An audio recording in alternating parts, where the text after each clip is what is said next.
Yeah, that's feedback. I just, are you good? I just muted you so it would stop. Yeah, well, I kicked myself out too. Although it says one in the audience still. That doesn't make sense. Because Maybe I did kick somebody's myself out. joined. I don't know. Um, Let me try it again.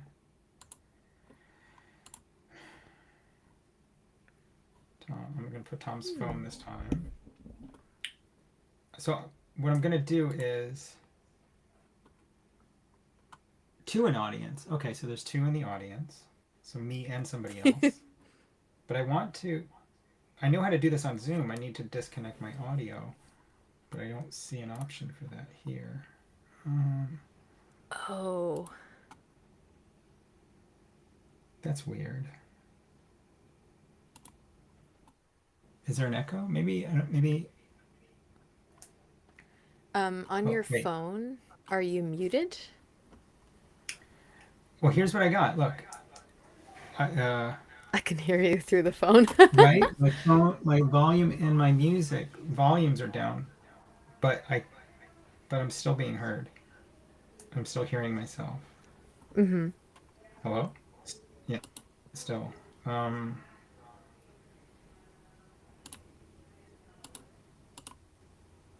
and I don't seem to have any settings whatsoever. Well, I don't need to be on, but maybe other people. Maybe the problem is I don't know. I'm gonna sign out. No, I'm the only one in the audience. It's okay. And wait, we have the opportunity to live stream, but we're not live streaming yet. I don't really understand. No, it is. Okay, so I'm gonna drop you the. Wow, this is crazy. Um, did you just get a link in the studio chat? I don't see it. I don't see any options. All I Oh, see not on is, your phone, like you, the guest, because it wouldn't be on your phone. That's an audience well, thing. I have to open up the chat, but yeah. Oh, should I go look at that? I'm gonna leave this on my phone. Okay. Um, we'll just see how that goes later. Um,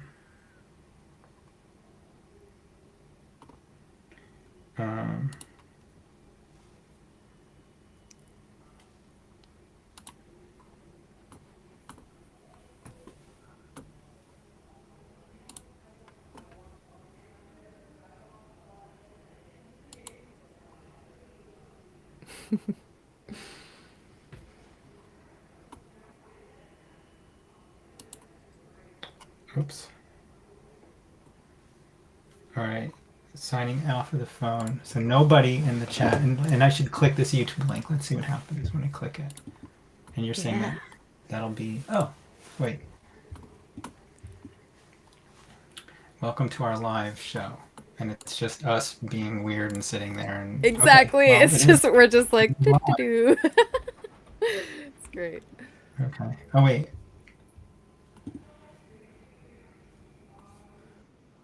Two watching right now. That's me and you, probably. I think So, so. Yeah, I think it's me and you. But at least we can see where we're seeing it. Like, okay. So I'm going to do that. But I'm also going to check and see if anybody is trying to join or did join from the Mighty Network, and then we can start whenever you're ready. yeah, I'm happy just to chill. It's literally just 1 o'clock right now, so we can definitely let a Yeah. little time pass. We can say, "Come on over." We're just saying hi. We're just warming up. Oh shoot! I put the wrong link in here again. In the saw space. Um.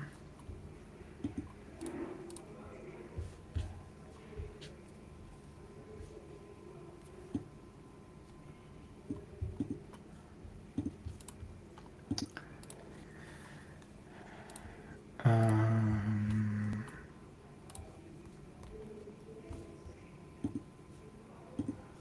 Okay. And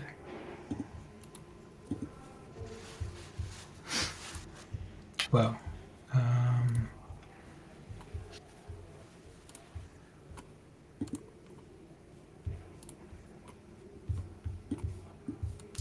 All right, let me see. Are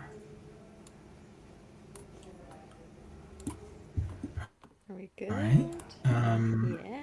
Let me just go to members. I think actually we're delaying this beginning so long. I think I have to go pee. You can Um, definitely do that. Anyone is welcome. I'll do that in a minute. Yeah. Okay, nobody's texting me saying saying I'm trying to get in, which is fine. I'm gonna send a little message to the Riverside like audience if there is. Did you Okay. and I both write the exact same thing at the exact same time? I wrote something 15 minutes ago, maybe. All right, so how do I get back to Hi, people? There's two in the Carrie. audience. Hi, That's not. Carol. Oh, There people are in. there are two people here for sure. We thought Oh, it was great. us. Oh, That's great. amazing. Oh my gosh, we're figuring this out. Have you enjoyed watching us just sit here going, I think it's yeah, hi Carol. Carol, sorry, I'm not saying it very well. Yeah, the way this is gonna work is we actually just can't see you. But yeah, you can see us. We're gonna have this conversation. You're welcome to type in your reactions to things, to ask questions. I think what we're going to do is Tom and I are going to have kind of a little intro of, hey, it's you, it's me, like here are our roles, and also we're going to answer the question each of us, like what's happening here, what are we doing? Why does this exist? And then from that, just kind of free flow some conversation. And after the free flowing conversation, or whenever there's a question that pops up in the chat that we feel like is going to, enhance that conversation, or there's maybe we'll give it a specific time where we say, hey, like, please bring in questions. Just, yeah, that's going to be time where we're actually responding to you. But it's not, yeah, it's not like terribly formal, really. We're chatting, we're explaining what we're here for. I know there's only two of you here, but genuinely, like, two people is great. And if you have any questions immediately that you want to pop in the chat just so I'm, like, aware of them when Tom and I start for real, that would be welcome. My brain might be able to, synthesize it as we go. Is anybody chatting? I'm ready when you are, by the way. Yeah, yeah.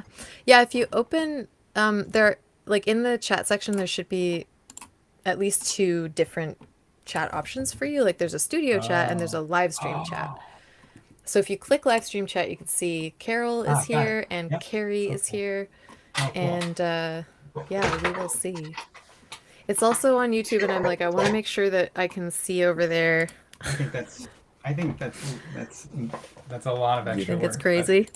No, I think you can tell people on YouTube to know. come join us. Yeah, we could actually. Maybe I'll drop that link in there now just so they can, like whoever is there on YouTube might be able to say, like, oh yeah, I'm going to come over here. Okay, now it says there's 9 people watching. Great. Hi, Debbie. This is the only chat I see. Yes, Debbie, that will be true for all of you as audience members. It's me and Tom who have the 2 options because we are able to chat with each other such that you can't see it in case we need to, like, redirect what we're going to speak about or something that doesn't need to go to everybody. So yeah, you're all good. Tom and I are figuring this out. Like live, we're figuring it out. But this is great. I would like to not get those little notifications that distract me, but other than that, everything's good. Georgia, do we have do we have like an extremely broad outline that you'd like to share Yeah. between us, or do you just want to Yes. dive in? Either one is fine. No, I'm gonna say it again. I actually, while you were going pee, I was sort of giving other people my rough outline for the day, but I'll just do it again for you, and then we will have kind of like a formal beginning after that point. I just want to make mention too that if anyone else has been like trying to join this stream and they did so perhaps on two attempts, and one was on one browser tab and the other was on another. Riverside really wants you to have it open in only one place. So if you're struggling with any element of, like, maybe the chat's not working great for you, or you can't see the video or something, just double check that you only have one tab across your whole browser situation that is on this call, or where Riverside is open at all. Because it's just very finicky about that. I think that should be good though.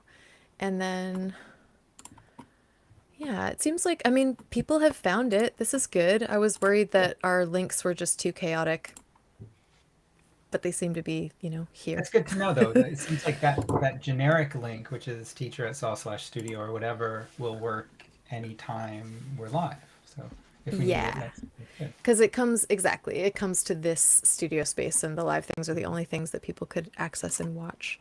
Gotcha. And that's the one, that link to the studio is the one that I want to share on the YouTube right now, just so people have that as an option. The absolutely wild thing, though, is that I learned this live stream chat function is actually when you have a live stream on Riverside that's being broadcast to multiple different platforms, it's actually drawing the chat from all those platforms into this one. So we can't respond to anyone on YouTube in this chat, but someone on YouTube makes a comment and it will come here. So we'll see it, which Really? is crazy. Yeah. What? It's called Omni Chat. Yeah, Whoa, totally okay. wild. All right. So, so what we're gonna do for the like loose, outline, I guess as you put it, is Tom, I'd love to, like, when we start, it'll just be like, hey, I'm here. I'm the host of this new podcast. It's very exciting. Tom's here. He's the director of the school. I'm gonna get both of us just to kind of take in turn answering the question of why we're doing this, like why drawing health is a part of the SAW world, and also why we're focusing on graphic medicine. And we each have our reasons, we each have our experiences to draw on for that. So I feel like that's the starting point, at least. Okay. And then from that we might just end up with like other, oh my goodness, sorry. Okay, from that we'll just like follow our conversation and bounce off each other.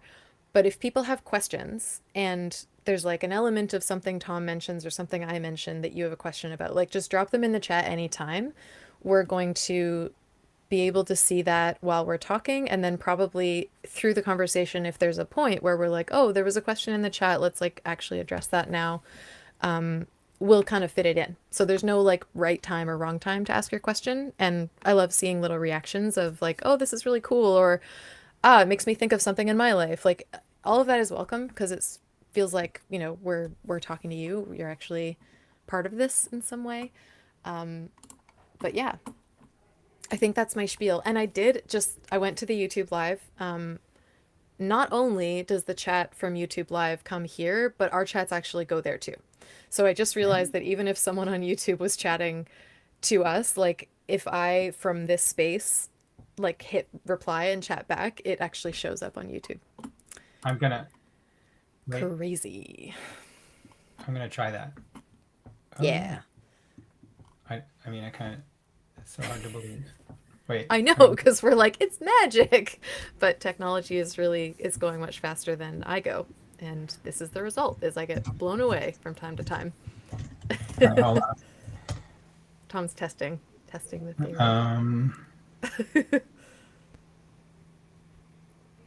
Oh, but you know what? Wait, did you get a? Oh wait, suddenly George's. Oh. Do you see it in the live stream chat on Riverside? Actually, I mean, I'm having a hard time remembering where I am. So I need to turn off YouTube. That's fine. If you just stay in Riverside, you can now come and see the chat, and there it is. This is a test from Tom from YouTube.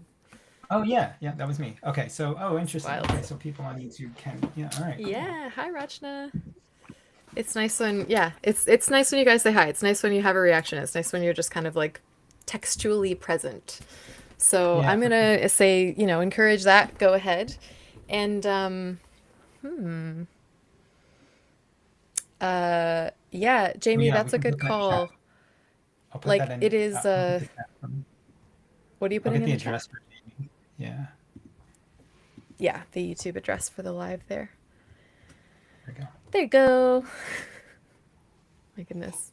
What a wild thing. Ooh, actually, before we fully get going, I'm gonna grab a glass of water. That's the one thing that I don't have. So you guys, you take it from here for just a sec. Okay. Okay. Well, welcome everybody. I'm just going to stay here. Stay here. I want to thank everybody for being here. So, um, I think Georgia will tell you, but what this is part of is Georgia's going to do a weekly podcast. Oh, Georgia's right there. That was fast. I was going to tell them about the podcast, but I guess you're there. All Oh, right. she might not have heard me because she didn't have her headphones on. I was just saying. I didn't. What'd you say? Well, I was just about to start to tell people about what this all is because I didn't really tell much in the events in the Mighty Network and stuff. But I was going to talk about the podcast, but then you were gone only about 10 seconds. So I didn't get it. Yeah. I mean, I think we should. I think we should. That should be part of the answer. Is what the podcast is. So. Okay. Yeah, why are we doing this and what is this is a good way to think about it, but I'll ask it in a better way in a moment. Okay, so guys, here we go. We're gonna just be like the real deal. Yeah, hello everyone. Hello to Tom, my guest for today. This is a funny intro to our podcasting situation because it's a live recording. You know what? It's a live recording, but it's an edited podcast. I'm going to start again because that was all kinds of weird. And I will say this too for you, Tom, because it's recorded. If there's any point when you start saying something and you're like, I am lost in my own sentence, just say, I'm going to start that again, and then pause, and then just start again, like from the beginning of the sentence.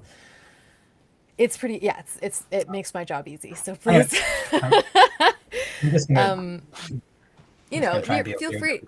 Exactly. Feel free to let it flow. But if there's ever a point when you're like, oh no, this is totally nonsense, you're welcome to do one of those little resets, just like I did just now. Okay, I'm going to hit another little marker here. Hi, Tom. Hi, Georgia. Hi. Nice to be here with you today. We're doing this little live recording setup on YouTube because I wanted our first podcast to not just be me talking, you talking, not really a planned conversation so much, but just an introduction. And it feels good to have the energy of people reacting, the energy of people here with us as we're starting to say what drawing health is. What are Mm-hmm. we doing? Let's give them the intro. And I think maybe the best way to do it is to take turns describing each of us, like one by one, our investment in graphic medicine and what brought us to this podcast, to this conversation today. And then through that conversation, the description of the podcast is going to come out. I just know it. Sure. Sure. Do you want to start? Well, if I start, it might be long. Like, should I give a short answer and then a long answer, or should I give a short answer, then you give a short answer, and then I give a long answer? Or Yeah, we can try for short answers. I think that's going to yield some conversation, some back and forth. So let's start with short and we'll let it, take off. okay. Well, I also have a long answer prepared. Is sort of my point, but um, uh, You're more prepared than me then. well, I just I think about these things sometimes. Yeah, Um, yeah. but So whatever you prefer, I guess. well, no. The short answer is that art has a really powerful, direct ability to affect our health. It's kind of that simple. And w- whatever kind of art it is, but of course, we're devoted to this weird medium of words and pictures and comics or whatever we call it. And I mean, I'm kind of late to the party of realizing, like, oh, that's an area of focus. I could only think about comics and health and think about nothing else and have a perfectly rich life. you know Whereas Absolutely. I've Yeah. tried to think of comics all in a variety of ways but anyway, so it's health is important, clearly, and never. I mean, I was going to say never more than ever, but I don't know, maybe it's always equally important. But So yeah, we're just trying to keep that connection alive. Yeah. And I would say drawing attention to that connection is part of Hmm. my desire being here. Hmm. Because health is rather easy to take for granted, rather easy to forget, that it's actually something that's constantly present. Like it tends to be the loudest in our lives when it's bad. Like when you're in pain or when you get sick, Right. then it's suddenly like, oh my God, I can't do anything. My whole life has changed because something isn't working the way it normally does. But when it's working normally, it's like you just never think about it. You're like, oh, what am I Right. eating today? Maybe I'll go out tonight. Like it's not as ever present in a caring maintenance type of relationship until something goes wrong. And often people have great lives and it's just aging that's quote unquote going wrong that you start to notice like, uh-oh, I, I now I need help to do things I didn't before. And that makes sense. I'm in my 50s or I'm in my 40s or 60s. Like everyone has these different kind of wear and tear type experiences with time. Yeah. But And luckily we have capitalism too, which is just constantly exerting stress on us. And we're like, what the fuck's going on? Can I curse? I'm sorry. And we're like, what's yeah. going on? And and I need some way to um, rehabilitate after that, or Hmm. or respond to what I'm experiencing through the various pressures of capitalism, colonialism, etc. Um, Hmm. Yeah. so yeah, once we open our eyes to that, we realize like, oh, health needs to be a daily activity, Hmm. and Yeah. not just responding to the bad things, the Yeah. I mean, acute bodily things. Yeah. yeah, exactly. And I would say just because of the way you talked about it needing to be a daily thing, that I would liken it to gardening. Hmm. Like, you don't just go and water your plants when they're dry and dying. You you have to water them every morning if you expect them to grow and if you expect them to go through their life cycles and produce fruit. And Hmm. there are conditions like the soil and the climate, the weather, whether this year is a wet year or a dry year, whether there's forest fires happening around you, is there, a particular insect that's come in and is wreaking havoc? Like here it's slugs in Newfoundland, there's just slugs freaking everywhere. Yeah, but I actually, as a person with many health struggles myself, gardening is still like a goal of mine. I mean, literally gardening, not the metaphor of gardening my Yeah. health, but Yeah. my garden, which is just out this window. I'm calling it my garden, but really it's like the first few years of my gardening attempts live there.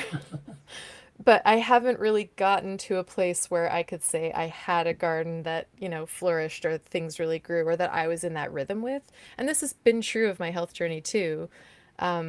Like I started tending my health more seriously when I had my first like debilitating pain condition that actually I couldn't just like shove my way through. Right. Because if I think back, actually, my first really serious pain condition started when I was like 10 or 11, but I just sort of like, Hmm. folly of youth, the way that young people seem to be just goddamn indestructible. And like, I do now look at like teenagers and 20 somethings and I'm just like, oh my God, how do you do that? Oh, right. You're just a decade younger. The difference is, they just I don't know, Indestructible. bounce back quicker yeah, Yeah. it's wild. But also my will, I was a very strong-willed teenager. Hmm. So when I had my first like really, really strong stomach pain problem that has never gone away since then, at the time I was just like, I can't deal with this, whatever. I'll do the bare minimum and just keep living my life. And I caused myself a lot of damage that way. When I talk about teenagers being indestructible, it's more like Hmm. the effects are not as immediate. They're gonna Right. feel it later. Your body remembers, but in the moment, you're like, well, it's working. Let's just keep going. And then it was actually my second, which was my voice. And I wrote my graphic memoir, Dumb, Living Without a Voice, about this time. Because that was the first time that there, I mean, I did my best to push through. I pushed my voice for way too long before I actually responded. And then my actual response was a real kind of like threshold moment. Like, yeah, I can't keep doing the minimum and kind of like waiting for it just to get better, just to fix itself, just to suddenly not be a problem anymore. And part of that also was a lack of understanding of what was going on. Like, I think many of us do rely on a kind of, it'll probably sort itself out Oh attitude yeah. towards minor health things, even when they are acute, because we just don't actually know, we don't have the knowledge of what process is at work to say, these things need to happen before this can improve. We're just like, something needs to happen. A mystery needs to occur before this will improve. So maybe if I just wait, that mystery is going to happen. And, or maybe if I just like, I don't know, drink a little more water or like cut down on alcohol or something. And it's, yeah, with more information comes so much more power and understanding, especially about your own body. But there's quite a vast difference between the information about health and the Hmm. feeling of it. And this is where, like, even having a definition of your health, I don't think there is one. And it actually is its own journey to find out what your version of health is, like what feeling healthy Hmm. means to you. Hmm. Hmm. Because it's entirely possible to be very healthy and also have a chronic disease, to be very Hmm. healthy and be disabled, to be very healthy and know that you're dying soon. Like it's Hmm. not a there's no strict definition. So Hmm. this is where we sort of enter the realm of drawing health for me is, I was the person going into doctor's offices and saying, it hurts when I do this. This has been hurting for years. I don't know what's going on.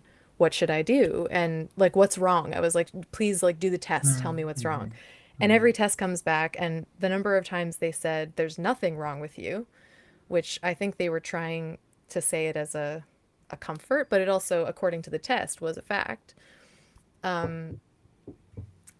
in their interpretation, because we can Right. go down that rabbit hole too.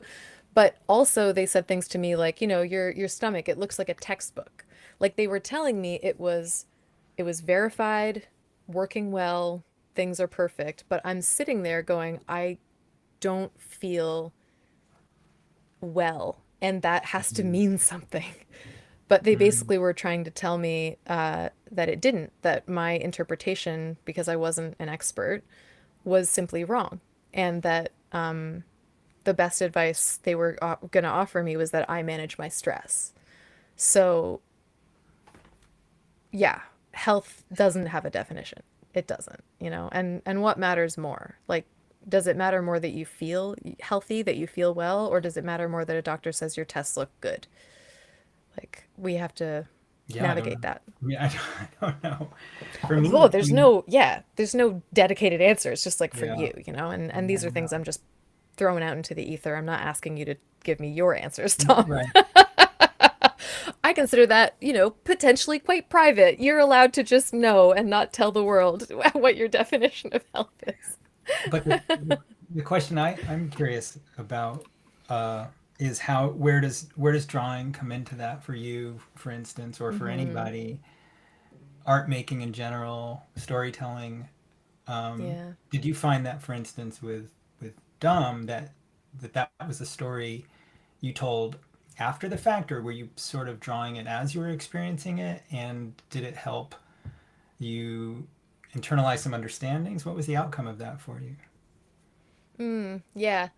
Um, no, at the time that I started drawing Dumb, actually, the pain had been growing at that point for 6-ish months. Like it was sort of May. There's a real starting point to my throat pain, which was I went to TCAF in May of 2012. TCAF is the Toronto Comic Arts Festival. I was living in Montreal, so it was a trip back to Toronto, there for about a week, because there's a lot of events leading up to the weekend where vendors are selling their comics, and it's it's a huge event, so it's nice to kind of arrive early. That's where I'm from, to see some people, go to the event. But that means it's a week of like very, very intense socializing, very late nights because I was also younger and I was more interested in like not just being there for the comic stuff, but like getting to know people. And if that meant going out to karaoke at midnight, I would do it. And if it meant only sleeping for 4 hours before getting up and tabling all day the next day and then going out again, I did it. And I love to talk and I love being loud and I love singing. And so I came back from that weekend just, ooh, so sore in the throat. It made perfect sense. So I wasn't distressed about that. I was like, I know, I was just, Hmm. wrecking myself for a week. But it actually didn't get better. And the advice around a sore throat is really like, rest it, hydrate. It will get better on its own. And in my case, it didn't. It Hmm. didn't. And I also continued to work. I was working as a server. I was a very like social person, so I continued to, see my friends. I just did it less. And for me, that meant seeing people and talking to people kind of like all day, every day, down to like only 60% of my day. Like that was me resting. So, it's a relative term, obviously. Yeah.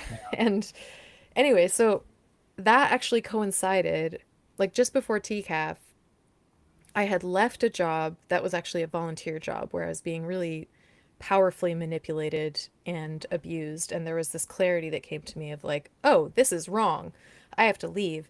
And as I was leaving, I felt that void of like, I was pouring so much attention into that job and I knew I didn't want to do it anymore. So I was asking myself, what do I really want to do?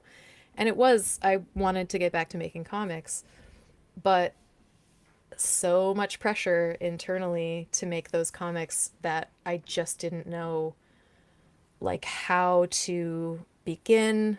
I'd already made a bunch. Like, I'm not telling you this was my first attempt. I'm saying I'd made some stuff. I'd stopped making them partly because I was distracted by other jobs and opportunities. And then I realized like, oh no, that was really important to me and I want to go back to it and it still feels like super precious in my heart.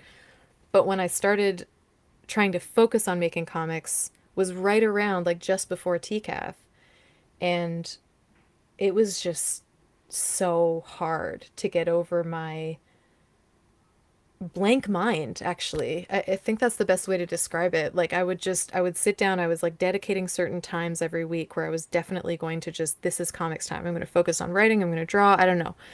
And I kept giving myself like exercises, like coming up with, oh, maybe that would be an interesting short story. And it just, I'd sit there just like nothing, just nothing in my head, no feeling of connection to it, no certainty that I was doing the right thing or no one to turn to like ask or check. Like it was just this really awful feeling. And so I wasn't really making anything. I kept trying. I hated everything I made. It was just this aimless, I'm drawing, I'm making comics for the sake of making comics. It didn't have any yeah, it didn't have anything that felt like it was specific to me. Hmm. And then I go to TCAF, I burn my voice out, spend the whole summer just it's getting worse, getting worse, getting worse. And I'm trying to push through and then I'm trying to rest it and then I'm trying to push through again because I'm fed up. It's like a horrible experience, but also quintessentially 23, like I was Hmm. young. 22, 23. I was like, sure, I can just, blast through life with this pain and I'm sure it'll all be fine and whatever. But it wasn't. And that turning point of finally, after months of waiting, getting into an ear, nose, and throat specialist, because I just kept thinking, like, I'm pushing through until I get that appointment. And then that appointment's going to solve it. They'll know. Hmm. But they didn't. I had a really neglectful doctor. He's in the book. uh, it's also his real name. I was like, you're not like I'm Oh no. yeah, I was like, I'm not protecting you from that. I think I changed the spelling by like one letter or something, but I was like, I'm literally not going to shy away from exposing what you said to me because I'm sure that he would read what he said to me and think that it was perfectly fine. But the point Hmm. is, everything that came after showed how wrong he was. It's Hmm. not that, he wasn't stepping outside of protocol, but the protocol's fucked up. So this is the impact of what he said. This is the impact of what he did. Which is basically he said, "Yeah, your throat looks great. Your throat looks like a textbook. This is one of those occasions." This at this point it had been 5 months, 5.5 months, where there was pain constantly, and sometimes it was so bad I would like wake up in pain and wake up with like a huge headache, and it was all coming from my throat. And then he's like, "Yep, your throat looks great. No problems there. But if it's hurting, that's bad. So." just make sure you're drinking lots of water, get some rest, try not to talk too much, and we'll check in 6 months. Hmm. That was it. And I was like sitting there, like, tense on the edge of my seat, like about to cry, just like, you're supposed to be helping me. Like, what? This is it? Like, what When am I did you supposed to when do? did you start drawing? Literally like When did three you days start later. drawing? Oh, Like really? Uh-huh. 3 days after that appointment. Yeah. Uh-huh. It's in the book too. It's like the impact of that appointment. I went home. I was just like, this is devastating. Like, I'm devastated by not having any help in this situation. So I've really got to like just feel it. And it was like 3 days of me just being like overwhelmed with fear and crying a lot. But I was doing it on purpose because I was like, this is how you process feelings. And then we're going to do something serious. And I was like, I'm not going to talk for 2 weeks. I'm going to talk not at all.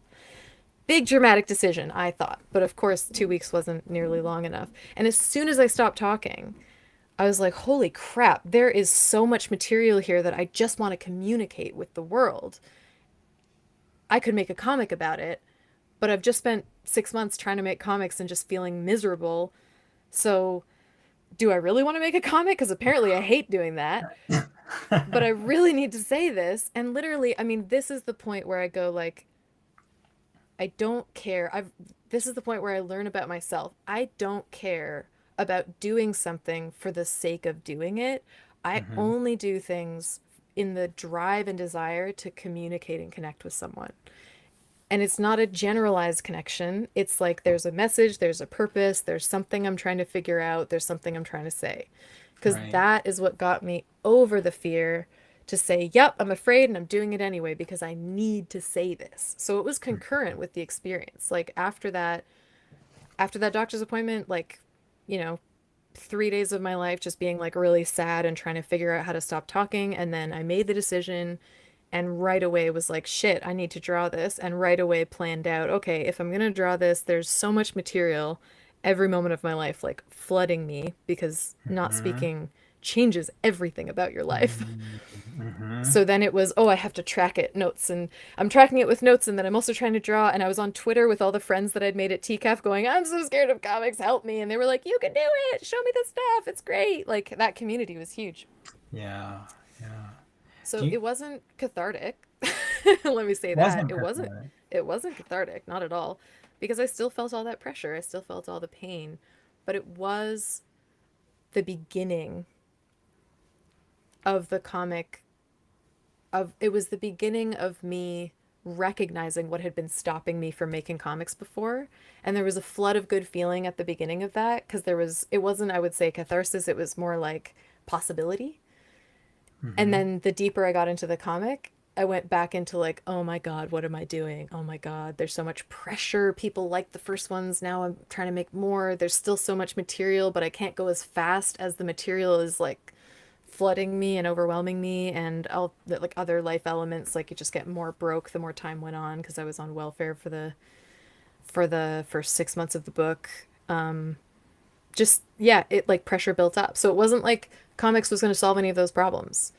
Those are all still there and mine to deal with, and still didn't have enough support, still didn't have the means to like just rest and live comfortably. Like I was still kind of Yeah. hustling even though I wasn't supposed to be because I was a sick person, but people didn't really know how to name my sickness, so it was like who knows what she needs, who knows what's going to happen, and it's not something that gets you on like disability, for example, because Right. people are like, well, without a diagnosis, like you don't you don't qualify.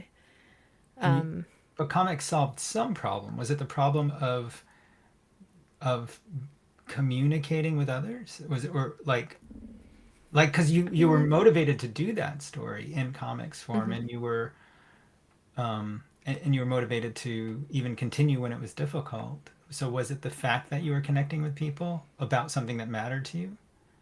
Yep. Yeah, it was the need to communicate all of the ideas and experiences I was having that I knew I couldn't hold Hmm. those things in.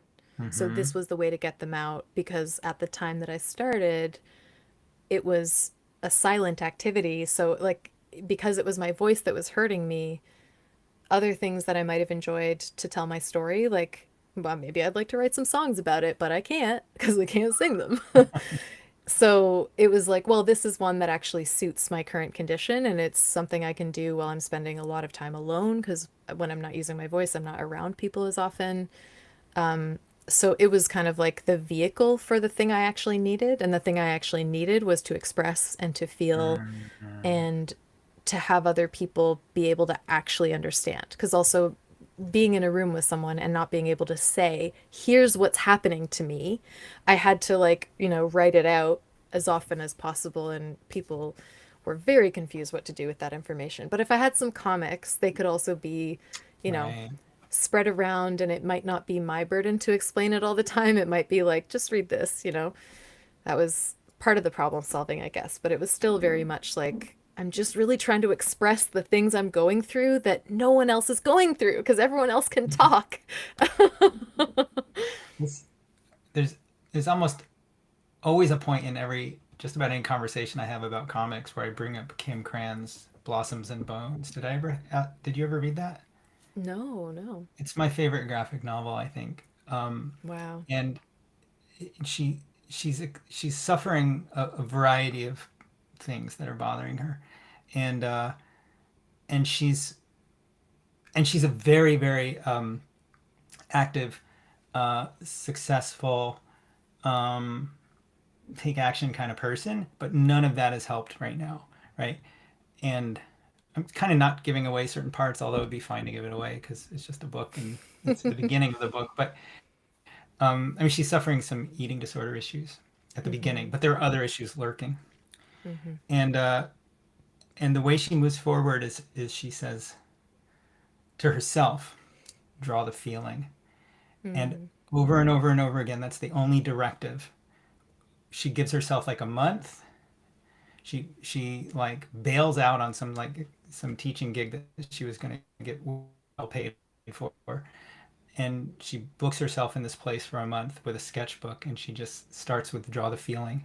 And she is smart enough that she can listen to her own voice, and when she's being untruthful on the paper, Mm-hmm. either in words or pictures, her that sort of truthful part of her mind catches it, and you can see her sort of having this dialogue with herself, trying to quote draw the feeling. And that action of trying to draw what it is she's feeling, which is incredible amounts of shame, in addition to other pains. Um, and just watching her sort of like tease this out of herself is really beautiful. But I think that act of quote drawing the feeling is really was an important one for her. I don't think she was going to draw Mm-hmm. herself. I don't think she was going to move forward from these problems she was having without this act of drawing Mm-hmm. what she was feeling. And like you said, I mean, everybody's experience is different, whether it's mental or physical, you know. And so Mm-hmm. she was the only one who could do it, and she had to be truthful about it. It's a great book.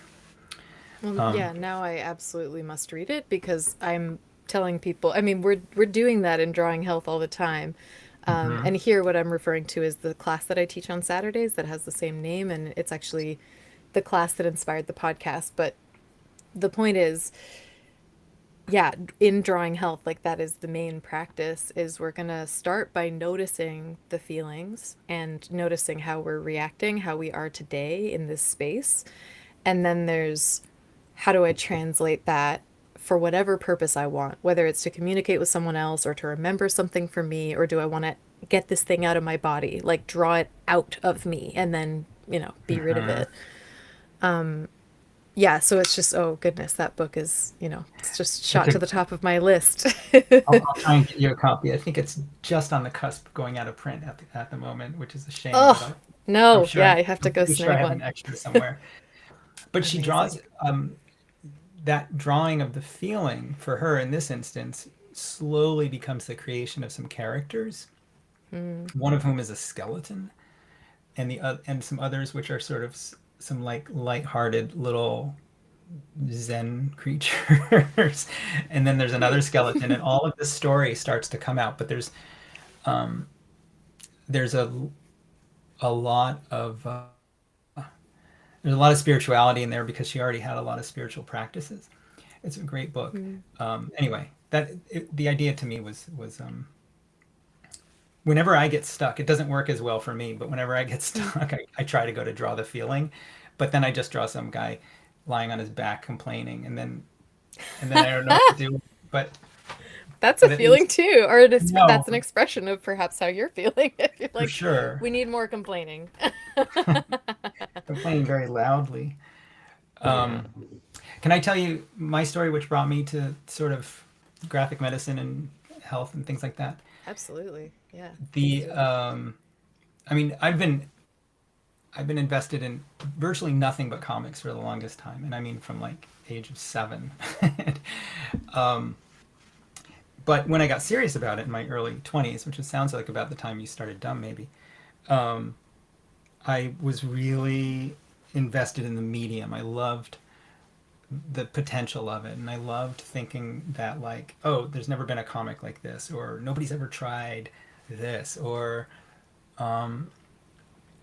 what if you made a comic this way, you know? And to some degree, some of that's about like, oh, weird page designs, or mixing lettering in interesting ways, or overlapping panels, or other kinds of things. And sometimes it's about like rhythm, and like, what if you made a comic that was like really fast and really slow and fast succession and stuff like that. And so like I was really thrilled by the idea of the innovation that can happen inside a language, which is what, you know, it is. And and then that became a a fascination with other kinds of factors. And I think what I mean by that is like when I discovered the 24-hour comic, I was like, oh, so you can change other factors too. Like who would have thought of making 24 pages in 24 hours? Okay, I'm going to try that. And I did it like, I think I did it 5 or 6 times, maybe even Mm. 7. I did it a bunch of times, and it always resulted in something really exciting for me. For me, it was always about the experience of making the comic. And that was a way of changing the variables to say, like, to make a new experience of like this active. So I'm not just like, in that case, I wasn't trying to innovate anymore. I wasn't trying to quote say something nobody had ever said. I was just trying to see what comes out under that kind of pressure. Um, and I even got to the point where I'd done so many 24-hour comics that, and we would always do them in a room with other people. It's a really better way to do it, I think, so socially to be part of it. But toward after I'd done like 5, I was like, I've done this so many times. What if I take this 24 hours and just draw one page comic? And so I did that too. I was like, let's change it up. So I was always trying to Mhm. sort of see what the comics experience could be and what it could bring. And then um, and so I think really in I was in I was well practiced when tragedy hit, in which I don't even like talking about, so I'll sort of evade it. But That's okay. Yeah. like um, you know, in my daughter passed away really suddenly, and it was terrible, and it was absolutely terrible. But at some point, I think my subconscious kicked in and said, "Well, can comics heal?" And Hmm. that kept me going. Like the belief that it could, I think, kept me going for the 4 years it took to make that book, or maybe 3.5 or something. And and I think I came out the other side with believing it can. Like I don't think if I hadn't made that book, which was a way of sorting out everything I was experiencing, everything I had gone through, everything I was going through, um, in a way of accepting it, not just expressing it, but accepting it. That whole process. If I hadn't gone through that, I'd probably be a drunk or dead or Hmm. impossible to live with, you know. And so that brought me to the point where like, oh, there's comics can do so many things. It's a language that can give you so many things, and if you just work with it, stay with it, uh, learn it, um, and that's when I started to realize like, oh, other people are using this for healing as well, and that's when I started to put my attention to that part of it. Um, Hmm. So that's what brought me here and put my attention on what we're calling Yeah. graphic medicine and drawing health and things like that. Yeah, and listening to you describe it that way, you know what it revealed to me, or the way that I'm understanding it, is actually that you and I have come to this point from absolutely opposite places, where the making of comics was your safety and curiosity, and it Yeah, wasn't in, oh, I said the most amazing thing. It was the feeling of doing this and the yeah, constraints I put here and the community I can be in and the feeling I get while I'm creating. I mean, yeah, that's what I had to wake up to and realize was missing in my life because I wanted the comic to be done. I knew I liked drawing, but the feeling was gone. And uh-huh. I'd spent my childhood drawing obsessively. That was my special focus or special interest slash hyper focus as a kid. Nobody knew because I was undiagnosed, but like I my parents loved telling me the story of like they needed to, yank me away from the drawing after a whole day. And I'd be like, no, I'm not done. And they're like, it's 8 p.m. You got to go to bed. You've been doing this since 9 in the morning. And I was like, but I'm not done. So why would I do that as a child unless it was a feeling, like a Yeah, feeling of connection and safe place, and that I was really like yeah, present in it, invested in it. I would rather be drawing than be in the world. Like yeah. that was what I was communicating to them. That's what I was feeling.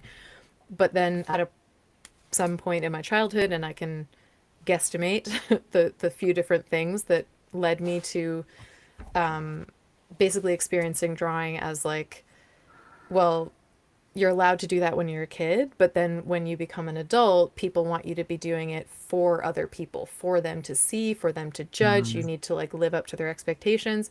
And I literally remember the thought, which is, I was 14 or something.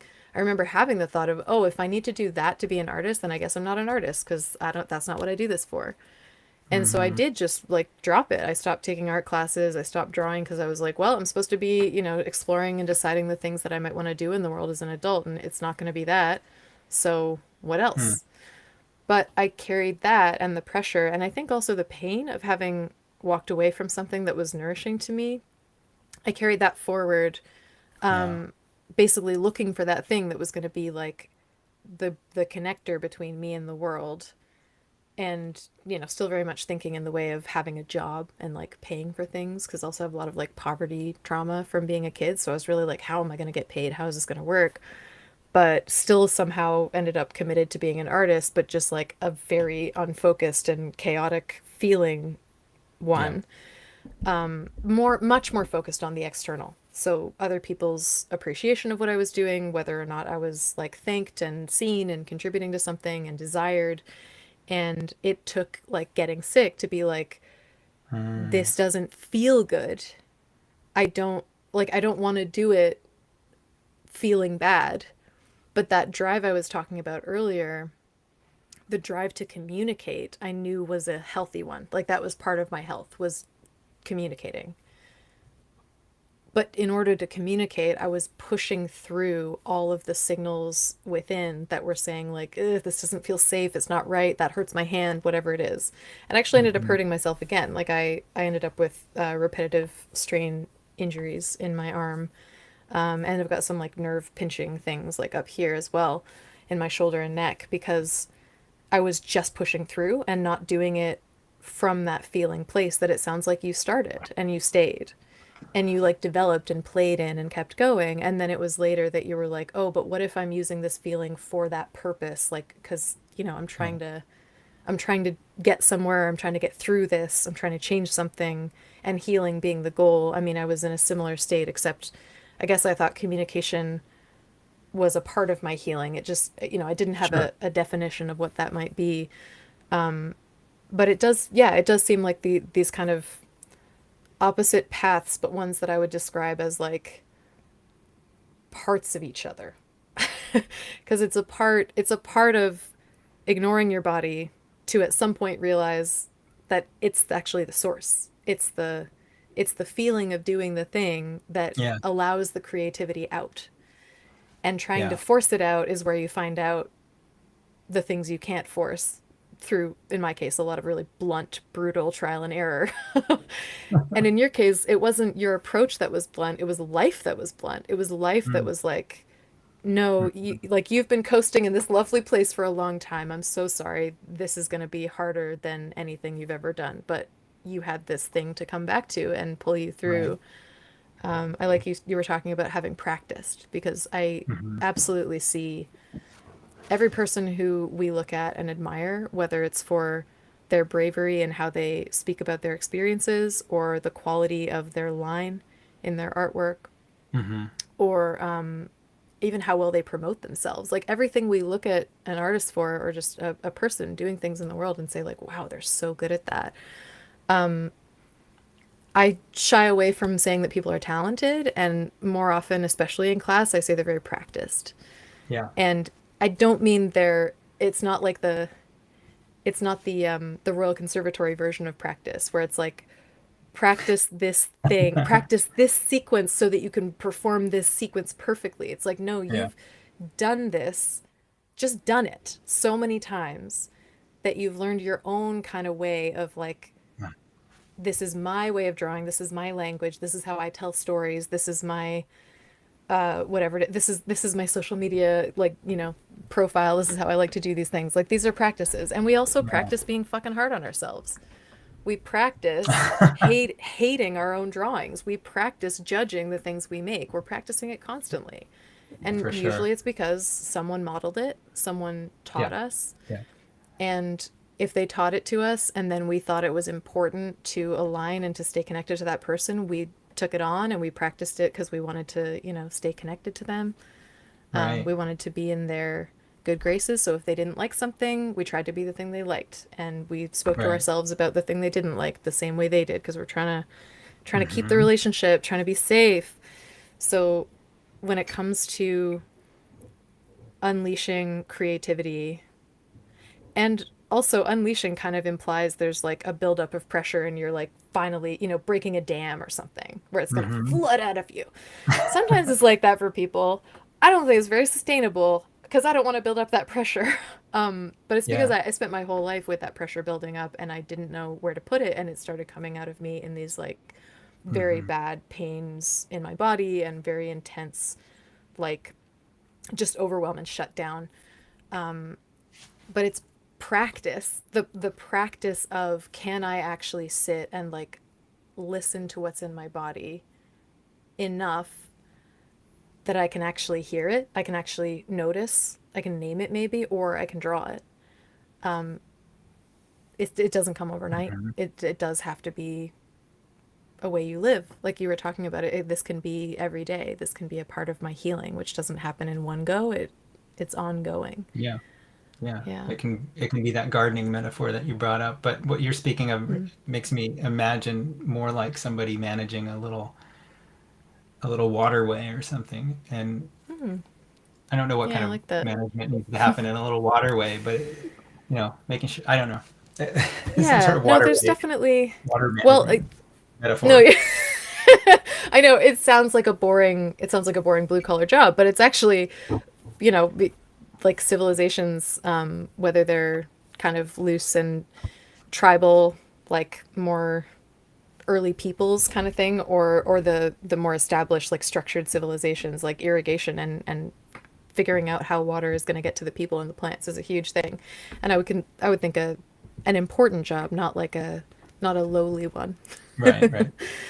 Yeah, but it's So you want I to talk like about, oh, sorry. oh, I was just going to say I like nature metaphors for our health, because we are nature. We are nature too. Yeah, So out there, it's in us, and yeah, we have a lot to learn. for sure. I was just going to say, do you want to tell people what else they can expect on this podcast going forward? And Yeah, maybe, I guess I haven't even shared, other than our interview. They might not have any awareness of what this is going to be. But I did mention earlier that this class, on Saturdays, Drawing Health, same name, I actually started doing that back in 2020. And it was specifically out of a desire to help. The pandemic really shocked my life and shocked the people around me. And I knew it was affecting everyone, and I was just feeling useless. I was like, there's nothing I can really offer. And then I remembered, well, but actually, having a space where we can be really gentle with tuning in, because what's happening inside of us is a lot of feelings we don't love, like fear, shame, grief, Hmm. anger. Those are just daily things now, and we're going to struggle with it the longer it goes on, in a more intensified pressure of like, how do I continue to carry this with the more bad news coming, with the updates we're all glued to all the time. Hmm. And I realized, like, yeah, I would love drawing to be a source of my well-being during this time. I know though, because by the time I'm starting this in 2020, I've been making comics and I've been hurting myself making comics for like 15 years. I mean, it's very true. Like, I literally hurt myself, but also I really hurt my relationship to comics because I was willing to hurt my body. I was willing to choose the comics over my wellness. Hmm. I wasn't super conscious of the choice I was making. I was becoming more conscious the more pain I accumulated. But yeah, at this point, I was like, well, I want drawing to be a source of like calm and connection, and actually to help me through this, to support me through this. But I know I need support. Like, I can't do it just for me. And that's like part of the shame root that I have, is like, it's not Hmm. worth it if I'm doing it just for me. It needs to be something I'm offering so that I Sure. feel like I'm taking care of other people. But then I can't take care of other people at my expense. I need it to be I'm taking care of other people and me, like with me, like we are in this together. I'm along for the ride. And this class that I do on Saturday has a sequence to it. It's like the whole class is an hour long. We have like a theme we talk about, because every week there was something that it was like, oh, I think I really need to deal with grief this week. So I'm going to bring that, because if I'm trying to support myself, I can't suppress the Hmm. needs that I'm experiencing in order to teach the class. I need to like bring my need into the class. Yeah. And we can use that as like this gentle place to transform the relationship.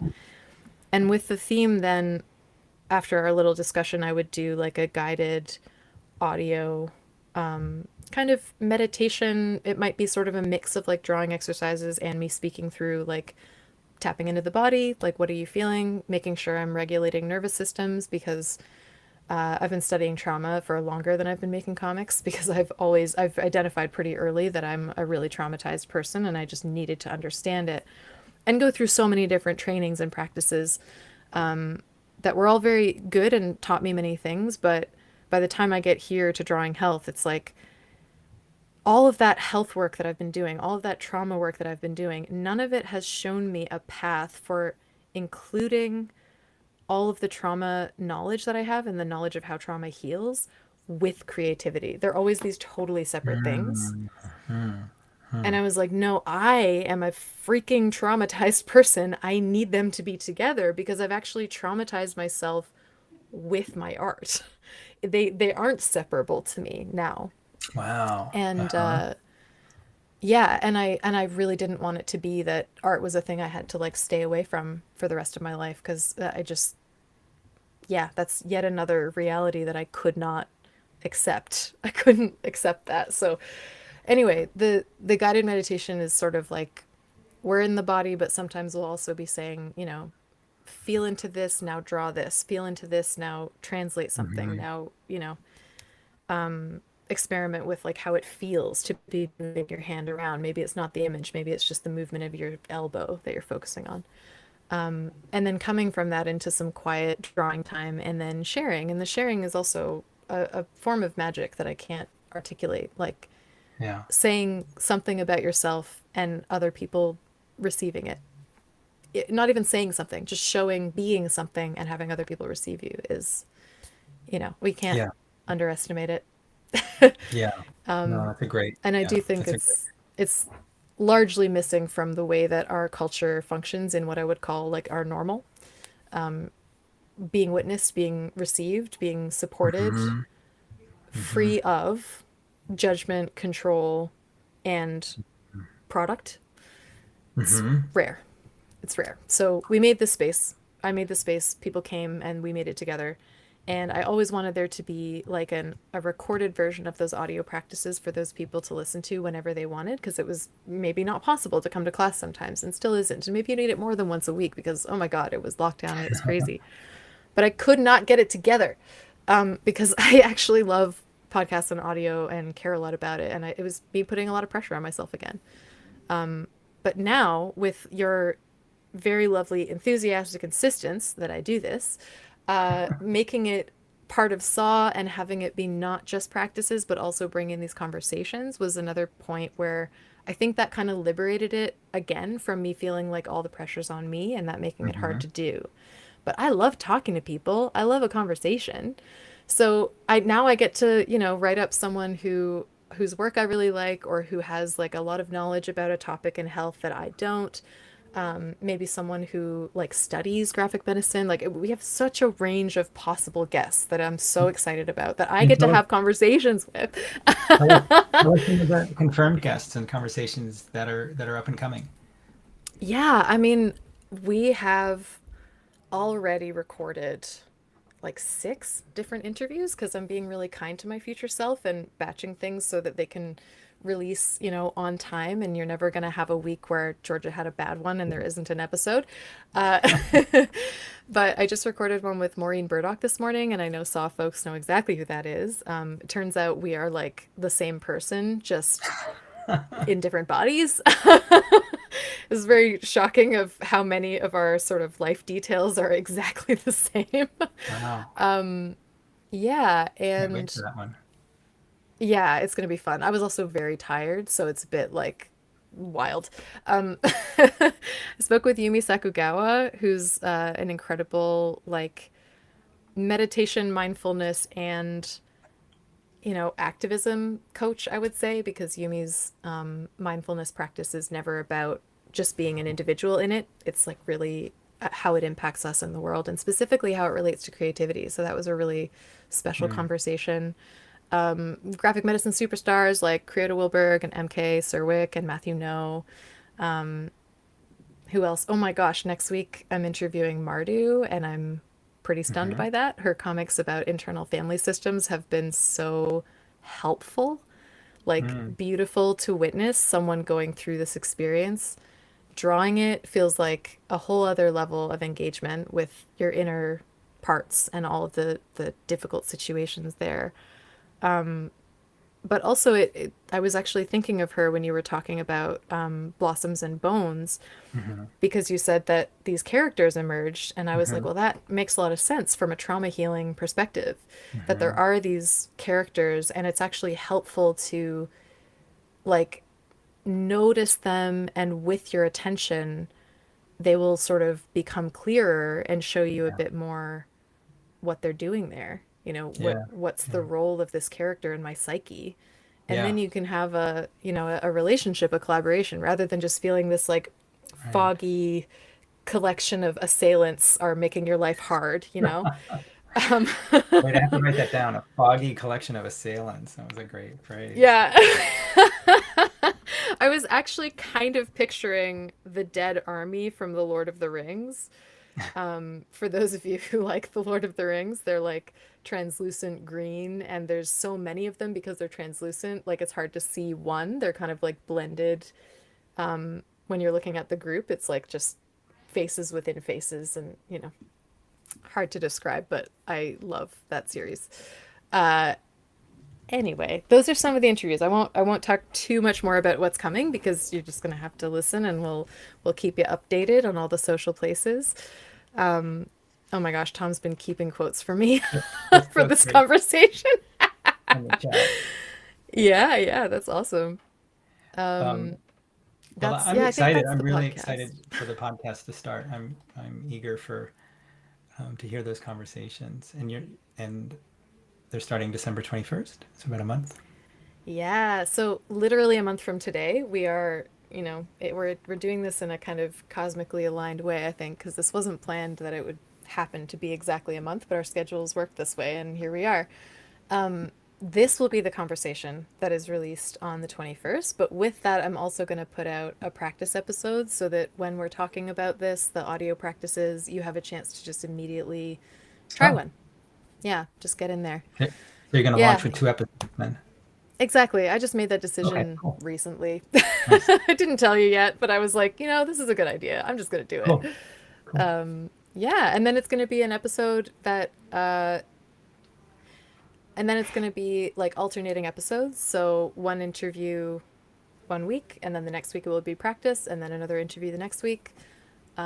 Which I kind of like this because, especially speaking with Maureen Burdock earlier, and we were talking about her new book all about sleep, giving people something that's consistent but also encourages like a bit of a slower rate of consumption, like a slower listening, like there's going to be a podcast every week, but one week it will be lots of conversation that's like intellectually stimulating, and the next week you'll see a new episode and it will be like, okay, settle down, breathe a little, listen in, maybe draw some stuff.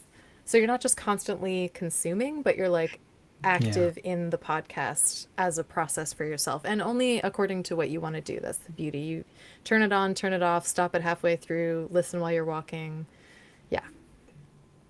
I've been doing these Friday night comics workshops for, I think, what year is it? 2025, for 4 years now, weekly. Mm-hmm. And that perhaps has a similar effect. I look at it as just a weekly chance to check in with a little bit of randomness, but also it almost always goes to memory. It almost always goes to sensation. Sometimes it becomes a little bit of a diary thing, and it's just a chance to go with not too much desire ahead of time, not too much intention, but except to be present in community. There's always at least 70 people there. Yeah. And so yeah, these weekly practices where we just we just come in without too much. What did you say? Free of judgment, control, and product. Yeah, we just sort of go in and sort of do the same thing. It's really fun. So I'm looking forward to diving into those drawing health practices as you start to get them online. Yeah, amazing. It's How, definitely it's been a long time because I've been doing it since 2020. So for me, I feel like everyone should already know. Like I've told them already, they get it, it's fine. But I'm realizing how often I tell people what we do, as I did earlier in this podcast, and they're like, yeah, I hear the words you're saying. That does make sense. Like I know what you're talking about, but actually imagining doing it, I just get confused. Like I don't have anything to reference it. So I'm actually Mhm. really excited that there will be these podcasts where I can say, okay, well, I've described it to you, but you could also just listen to this and see how you feel. Like you don't even really have to have me describe what's going on. I'm really excited for people to have their own experiences of it without the pressure of like signing up for a class and showing up on a day because not everyone Yeah, can. yeah. Yeah, it's actually going to help me communicate what I've been, trying to for a long time. Some How do things just people? can't be told well. Yeah. How do people keep up with the podcast, like on social media, or suggest guests, or give feedback or anything like that? Yeah, well, I'm glad you mentioned that because I am really excited both for feedback and for suggestions because part of this is me getting to expand my graphic medicine awareness by, someone says, I really love this artist. Can you get them? And I'm like, oh, what's that about? Let me now, chat with them and read their stuff. But basically, we have obviously the Saw account is going to mention it from time to time on Instagram and wherever else Saw does all of its social media. I'm a little bit less social media literate. I basically just use Instagram, where you can find it just at drawing health underscore. Really simple. Hopefully, that'll be easy to search. And I'm going to be posting there pretty regularly because I really want this thing to work. So anytime I make a post, you can comment below or you can, shoot me a message there. Have you thought of this? I have this condition. I'd really love to hear someone talk Mm, about it. Like, it doesn't have to be comics all the time. I am interested in bringing in health knowledge this way too. Like, we're helping the world understand the value and importance of graphic medicine, but we're also making sure that the people listening are welcome to learn about their health and different ways of viewing health. Because the artists that we're talking to, they're writing about it. Like they're introducing a new relationship to maybe a specific health thing, or maybe health in general, or maybe health policy, or maybe, right. you know, doctor training or something. It's really a wide range, and I love that. So I think there's also we're slowly building an email list specific to Drawing Health, where if you go to the website, the Drawing Health page on the SAW website, you can like sign up to get an email when the episodes come out. And if you just want it to be email and like get social media out of your life, I want you to have that option. So I want you to, you can do what you need to do. And if that means you want an email to your inbox, I'll do it for you. Awesome. Are we done here? No, I Can just I mean go now? No, no, no. No, Oh, I it's mean, okay. I was gonna say, this will never be done. We're just gonna do it every week no, forever. for sure. Not Yeah, with I mean, Tom. well, no, But if anyone had any questions here, I mean, this for is sure. our live stream specific portion because all of that I'm gonna, it's recorded. I'm gonna chop it up. I'm gonna make it into an episode. But here we are with anyone who's still watching. Carol gave us a little feedback and said this was a soothing and inspiring conversation and thanked us, which is really, really lovely. Thank you, Carol. But did anyone else have like a lingering question about the podcast or about any of the topics that we discussed? I'm gonna try and get you a copy of Blossoms and Bones. I think there might be one left at SAW, and Oh my I gave God. away my last copy. I don't remember No who. way. Well, you should have one. I think I'm just gonna have to reorder it, but um, I do think last time I checked. Anyway, I think it's almost out of print. I'll have to get a couple. Oh, wow. Yeah, we got to stock up. It's definitely my favorite. Oh, actually, that's another thing to ask for anyone who's watching. If you have a favorite comic, like a favorite graphic medicine comic, I definitely want to cover that. Mhm. Like anything you're really excited about, I will try to get that person on the podcast. Cool. And Rachna just posted as well. I'll let you read that. Yeah, she says, "Hi, Rachna. I think I identify with what you just said, Georgia. Whatever you share makes so much sense, and I'm nodding along, but I don't really know how to get to doing it. I'm super excited to add the podcast as a learning and healing tool in my arsenal. Thanks, Georgia and Tom." Oh, Oh, sweet. Vivian says, I love marbles, but can't think of the author. Well, it's Ellen Forney, and actually, she's doing our Friday night comic on December 5th. So Oh my that's gosh, that's very soon. actually, it might be December 12th, but it's like 2 weeks away. So, Vivian, come check out the SAW social media and emails and stuff. Um, Mm-hmm. and yeah, you'll get to connect with Ellen in that way. And Georgia, I'm sure you could interview Ellen. She'd probably be up. I'm sure she'd be up for that. Oh yeah, Ellen and I have crossed paths before, but it's been almost 10 years. So I would really enjoy it as like a catching up and, how have things been since the release of Rocksteady, because that Yeah. came out just before we were both at the graphic medicine conference in Seattle in 2017. So I was thrilled. I read the books, Marbles and Rocksteady, because they're very connected. Loved them. So yeah, I've kind of lost track of her, and it would be amazing to have like a reuniting catch She up became conversation. she became a licensed coach of some kind related to Mm, mental health. I'm not it's amazing. exactly sure what, but like I've seen a few cartoonists actually, like Alexander Rothman's another one who became a therapist, Mm. and maybe comics is a good precursor to become a therapist. I know another one, Gina Lerman is currently becoming one. I don't know. Do you It's kind think of do you think it's in your future, Tom? no. Well, no, I mean, but like a lot of people, you always have these like, well, if there were like Earth 2 Tom or Earth 3, if like there are three other lives, Yeah. you know, Yeah, could have done maybe, that. Could do but it. not in this Yeah. one. Yeah. I mean, yeah, I would love to get some of those people on the podcast specifically to discuss like if comics is still playing a role now that they're in Hmm. a new profession, and also if it's still playing a role like in their lives if they're still making art, even privately but also publicly, because like where do you sort of hold the boundary as a practitioner and then maybe you're writing things Oh inspired yeah. by your job, and how do you like make sure it's safe for everybody? So yeah, all of those things I'm super interested in. And oh, there's a couple of comments here that I missed. So Marbles, yes. Oh, Debbie says I'd like to hear about medical gaslighting. Yeah, I'll find someone to talk about that. Absolutely.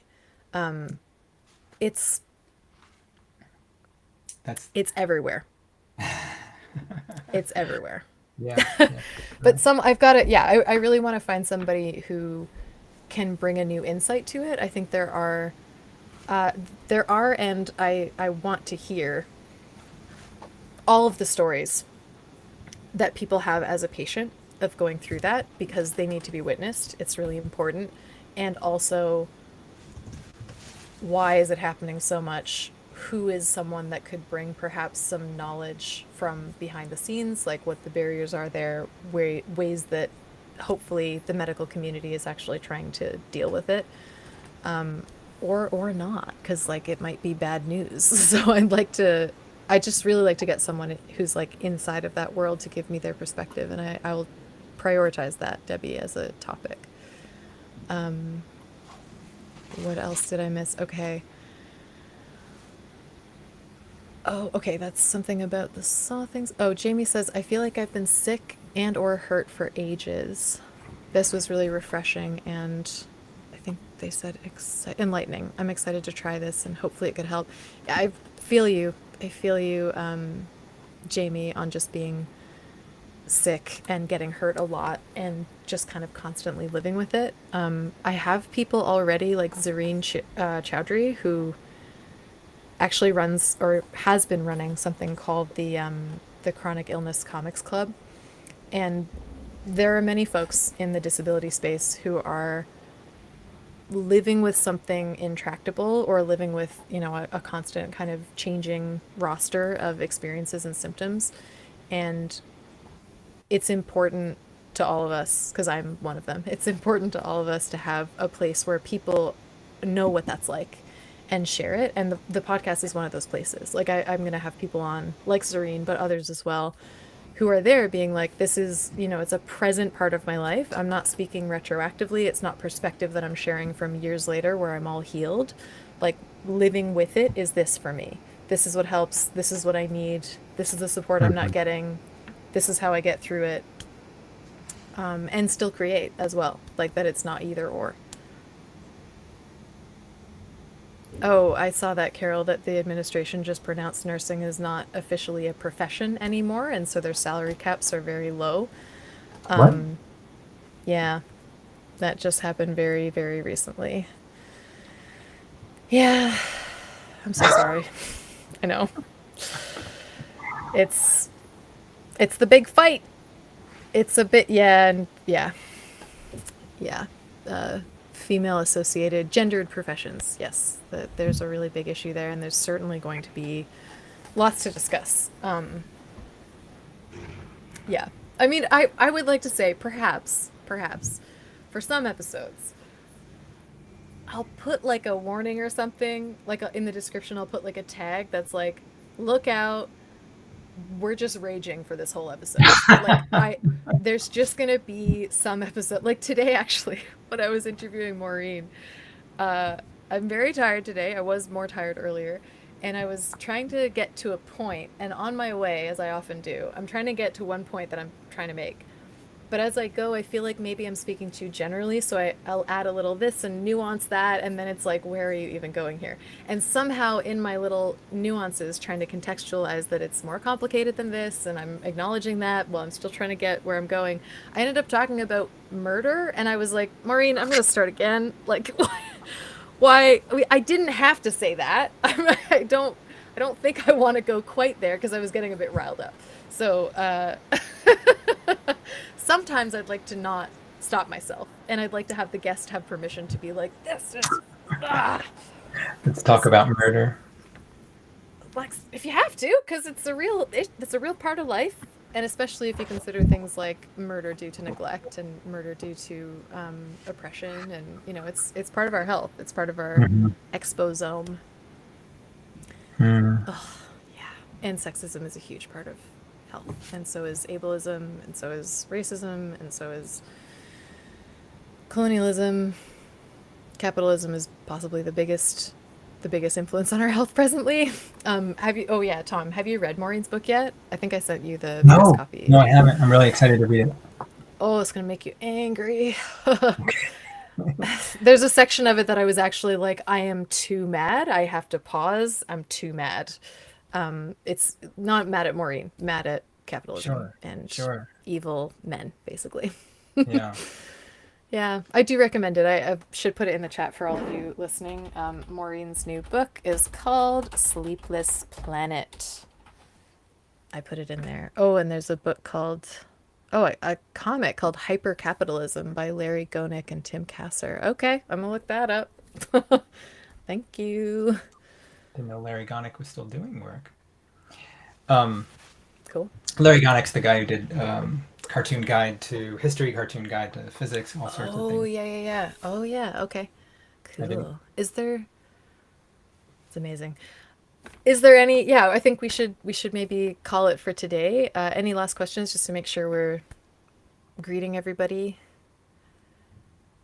Dee-dee-dee. Oh, that Hypercapitalism was 2018.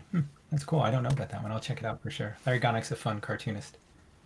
The Nice. kind of cartoonist who like will tell you how horrible the world is, but try and have a good time while doing it.